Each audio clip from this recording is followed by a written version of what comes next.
Hi everybody. Today we are going to see new product development. What are the stages? What are the process involved in developing a new product? How a new product can be developed? So that is the topic we are going to see today.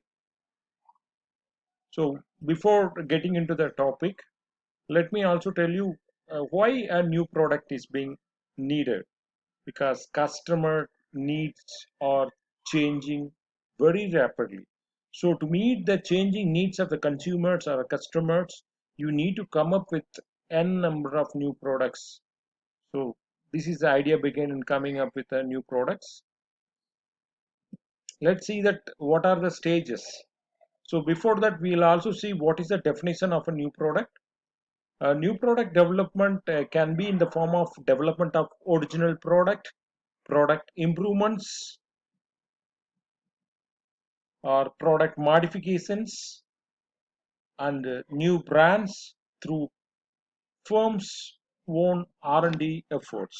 So a new product can be an original product or an improvement or a modification in the existing product, or you can come up with a new brand through your own research and development team. So that is about a new product development. So new product strategy, a new product development strategy can be in the form of, it can be obtained via acquisition or development. Either you can develop or you can acquire the new product from your competitors. So new products suffer from high rate failures. Not all the products are being developed or getting success. There are many products suffered the failures. So several reasons account for the failure of a new products. Let me explain about what is the how a new product is being developed. There are various stages are involving in that. Stage number one is idea generation. So before developing a product, you have to start with an idea generation. So what is a product idea? You need to generate as much as possible ideas. From that you can select one good idea. So this idea generation can be in the form of internal idea resources or sources, that is your own research and development team, or you can also generate ideas through your external uh, sources like from your customers, competitors, distributors, and suppliers. So you can talk to the customers, or you can observe your competitors, or you can have a conversation with your distributors and suppliers. From them also you can get an idea of developing a product. The stage number two is idea screening. So whatever the idea you have developed, that cannot be converted into a successful product. There may be unpractical, unfeasible ideas may be there. So that has to be screened out. That is a process called idea screening. So the product development cost increase substantially in the later stages, and ideas are evaluated against the criteria. So based on that, most of the ideas are eliminated. That is called as idea screening. So the next stage is concept development and testing. Once you clear with your ideas, that has to be elaborated, that has to be converted into a elaborated idea. So that is called as concept. So product concepts provide detailed version of a new product. Concept test asks the target customer to evaluate the product concepts. So once you are clear with an idea, that has to be converted into a concept. So again, after developing a concept, that has to be tested. So then the next stage is about marketing strategy development.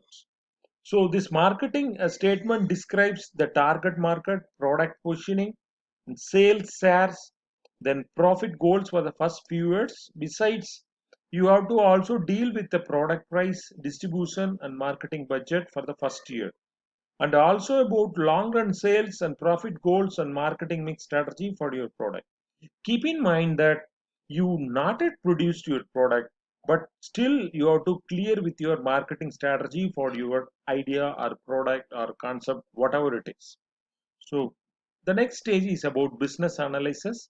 So once you are clear with your marketing strategy for your product, you should also clear about what is going to be the sales for my product, how much cost is going to be involved for my product, and what is the profit I'll get if I go with this particular concept or an idea that is coming under this business analysis.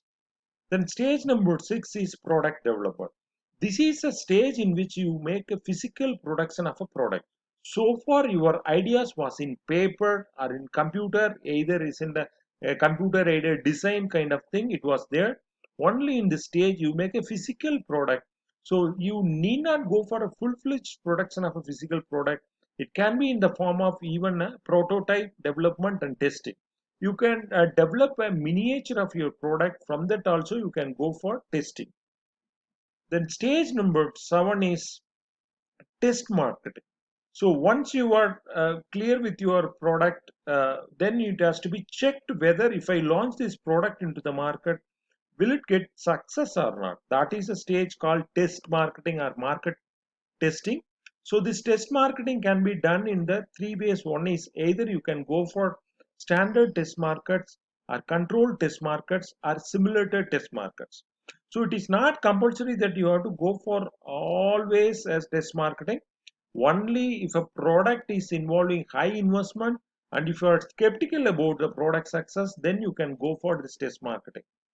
Then once your product gets success in the test marketing, then the last stage comes, that's about commercialization. That means launching of a product into the market. So once you are clear with your product success, then you can launch, you can select one particular date and on which you can commercialize. That means launching the product to the customer. From that day onwards, customer can experience your product. So this is how new products are being developed into the market. So it is not compulsory that you need to go for all the stages, but a theoretical part of you deals with if you go all these stages, your product gets success. Thank you.